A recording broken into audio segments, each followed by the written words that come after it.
નમસ્કાર મિત્રો દેશ અને દુનિયાના સુપરફાસ્ટ સમાચારમાં તમારું સ્વાગત છે. ભારતે દુનિયાનો નકશો બદલી નાખ્યો. 16 ડિસેમ્બર 1971 રોજ પાકિસ્તાની સૈનિકોએ ભારત સેના સમક્ષ આત્મસમર્પણ કર્યું. દુનિયાના નકશા પર એક નવું રાષ્ટ્ર બાંગ્લાદેશ ઉભરી આવ્યું. બ્રિટિશ ભાગલા સમય આ જમીનનો ટુકડો પાકિસ્તાનને મળ્યો, પરંતુ પાકે તેની સાથે અન્યાય કર્યો. જ્યારે ત્યાંના લોકોએ ભારત પાસે મદદ માંગી ત્યારે ઇતિહાસ રચાયો.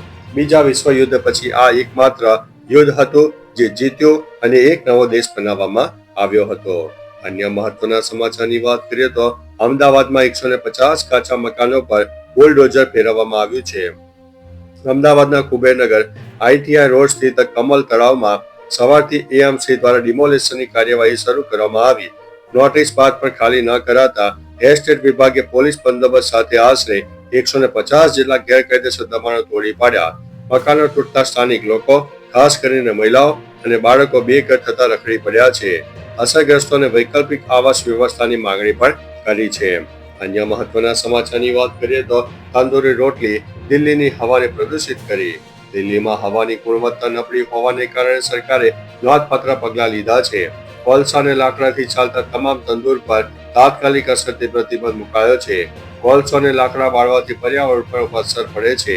દિલ્હી પ્રદૂષણ નિયંત્રણ સમિતિએ તમામ હોટલ, રેસ્ટોરન્ટ અને બહારના ખાણીપીણીના સ્થળોએ લાકડા અને કોલસા સળગાવવા ઉપર પ્રતિબંધ મૂક્યો છે. વીજળી, ગેસ અને અન્ય સ્વચ્છ ઈંધણનો ઉપયોગ કરવા અપીલ કરી છે. અન્ય મહત્વના સમાચારની વાત કરીએ તો કુદરતની કહેર સામે ન ટકી શક્યો સ્ટેચ્યુ ઓફ લિબર્ટી. બ્રાઝિલના રિયો ગ્રાન્ડે દો સુલ રાજ્યના ગુસાઈબા શહેરમાં પ્રચંડ વાવાઝોડાને કારણે હેવન મેગાસ્ટોરની બહાર આવેલી સ્ટેચ્યુ ઓફ યુનિટીની 24 મીટર ઊંચી પ્રતિકૃતિ તણખલાની જેમ ધરાશાયી થઈ હતી. 90 કિલોમીટર પ્રતિ કલાકની ઝડપે ફૂંકાયેલા પવનને કારણે આ મહાકાય સ્ટ્રક્ચર ટકી શક્યું ન હતું.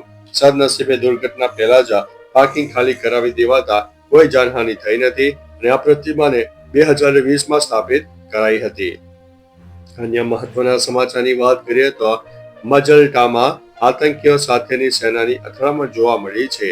જમ્મુ અને કાશ્મીરના ઉધમપુર જિલ્લાના મજલટા વિસ્તારમાં આવેલા સોનમ ગામમાં સાંજે સુરક્ષા દળો અને આતંકવાદીઓ વચ્ચે અથડામણ થઈ. SOG, આર્મી અને CRPFની સંયુક્ત ટીમે ઓપરેશન હાથ ધર્યું. અહેવાલો મુજબ આ ગોળીબારમાં એક પોલીસ જવાન શહીદ થયા છે અને એક આતંકવાદી ઘાયલ થયા છે. અંધારું અને મુશ્કેલ ભૌગોલિક સ્થિતિને કારણે ઓપરેશન રાત્રે રોકી દેવામાં આવ્યું હતું. અન્ય મહત્વના સમાચારની વાત કરીએ તો મસ્કની સંપત્તિ 600 બિલિયનને પાર થઈ છે. દુનિયાના સૌથી ધનિક વ્યક્તિઓની યાદીમાં એલોન મસ્કે નવો ઇતિહાસ રચ્યો છે.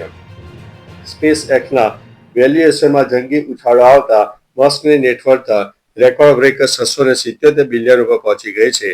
તેઓ 600 બિલિયનનો આંકડો વટાવનારા પ્રથમ વ્યક્તિ બની ગયા છે. બ્લૂમબર્ગની યાદી મુજબ ગૂગલના લેરી પેજ 266 બિલિયન, બીજા સ્થાને જેફ બેઝોસ 249 બિલિયન, ત્રીજા સ્થાને જોવા મળ્યા છે. આ યાદીમાં માર્ક ઝુકરબર્ગ અને વોરન બફેટનો પણ સામેલ થાય છે. અન્ય મહત્વના સમાચારની વાત કરીએ તો અમદાવાદમાં લો ગાર્ડનથી CN વિદ્યાલય સુધી 98 કરોડનો ઓવરબ્રિજ બનશે. અમદાવાદની ટ્રાફિક સમસ્યા હળવી કરવા માટે અમદાવાદ મ્યુનિસિપલ કોર્પોરેશન દ્વારા લો ગાર્ડનથી CN વિદ્યાલય સુધી 98 કરોડના ખર્ચે 780 મીટરનો L આકારનો ઓવરબ્રિજ બનવાનું કામ શરૂ થયું છે. આ બ્રિજ 1.5 વર્ષમાં તૈયાર થતા રોજના 1.5 લાખથી વધુ વાહન ચાલકોને ટ્રાફિક જામમાંથી મુક્તિ મળશે. કામગીરીને કારણે 3 તબક્કામાં રૂટ ડાયવર્ઝન કરાયું છે, જેમાં ભારે વાહનો માટે વૈકલ્પિક રૂટ જાહેર કરાયો છે. અન્ય મહત્વના સમાચારની વાત કરીએ તો આ છે દુનિયાનો સૌથી મોંઘો મસાલો. દુનિયાનો સૌથી મોંઘો મસાલો કેસર છે. તેને લાલ સોના તરીકે પણ ઓળખવામાં આવે છે. હાલ 1 કિલો કેસરની કિંમત 2 થી 3 લાખ રૂપિયાની વચ્ચે હોય છે. એવું કહેવાય છે કે 1,50,000 ફૂલોમાંથી ફક્ત 1 કિલો કેસરનું ઉત્પાદન થાય છે. સૌથી આશ્ચર્યજનક વાત તો એ છે કે એક ફૂલમાંથી ફક્ત 3 કેસરના તાંતણા મળે છે. કેસરના આ છોડને દુનિયાનો સૌથી મોંઘો છોડ મનાય છે. જમ્મુ અને કાશ્મીરના કેટલાક વિસ્તારોમાં કેસરની ખેતી થાય છે. અન્ય મહત્વના સમાચારની વાત કરીએ તો ભારતીય ખેલાડીની ધમાકેદાર બેવડી સદી ફટકારી છે. અંડર-19 એશિયા કપના ભાગરૂપે દુબઈમાં ભારત અને મલેશિયા વચ્ચેની મેચ ચાલી રહી છે. ભારત અભિજ્ઞાન કુંડે આ મેચમાં વિસ્ફોટ પ્રદર્શન કર્યું. તેણે 9 છગ્ગા અને 17 ચોગ્ગા સાથે બેવડી સદી ફટકારી. તેના 209 રનથી ભારત 7 વિકેટે 408 રન સુધી પહોંચી શક્યું હતું. અન્ય મહત્વના સમાચારની વાત કરીએ તો ભાગીને લગ્ન કરનાર માટે નવો નિયમ. ભાગીને લગ્ન કરનાર માટે હવે સરકાર નવો નિયમ લાવવા જઈ રહી છે, જે અંગે સરકારની પહેલા બેઠક થઈ તેમાં આશ્વાસન આપવામાં આવેલ. આમાં સરકારે ડ્રાફ્ટ તૈયાર કર્યો છે. હવે પછીની કેબિનેટમાં તેને રજૂ કરવામાં આવી શકે છે. માહિતી અનુસાર ભાગીને લગ્ન કરનાર અંગે નવો નિયમ આવશે, જેમાં લગ્ન નોંધણી પહેલા માતા પિતાને નોટિસ મોકલાશે. જો નોટિસનો જવાબ માતા પિતાએ 30 દિવસમાં આપવાનો રહેશે. સરકાર લગ્ન નોંધણીના નિયમોમાં ફેરફાર કરશે. અન્ય મહત્વના સમાચારની વાત કરીએ તો મુખ્યમંત્રીને રૂબરૂ મળીને માંગણી કરી છે, કે ગોપાલ ઇટાલિયાએ જણાવ્યું છે. ભાગેડુ લગ્નના નવા કાયદો અમલી બને તે પહેલા ધારાસભ્ય ગોપાલ ઇટાલિયાએ જણાવ્યું છે કે મેં મુખ્યમંત્રીને આ કાયદો લાવવા માટે ઓગસ્ટમાં તેમને રૂબરૂ મળીને રજૂઆત કરી હતી. આ કાયદો આવવાથી દીકરીઓની જિંદગી ખરાબ થતા અટકી જશે. સરકાર કાયદામાં ફેરફાર કરશે તે આવકાર્ય છે. હજી તેનો ડ્રાફ્ટ આવે ત્યારે ખબર પડે કે તેમાં શું લખાઈને આવે છે. અન્ય મહત્વના સમાચારની વાત કરીએ તો ભાગીને લગ્ન કરનારાઓ પર પાટીદાર નેતા દિનેશ બાંભણિયાએ શું કર્યું? ભાગીને લગ્ન કરનારાઓ પર પાટીદાર નેતા દિનેશ બાંભણિયાએ કહ્યું છે કે રાજ્યના તમામ લોકો ઈચ્છી રહ્યા છે કે સરકાર આ કાયદો બનાવે.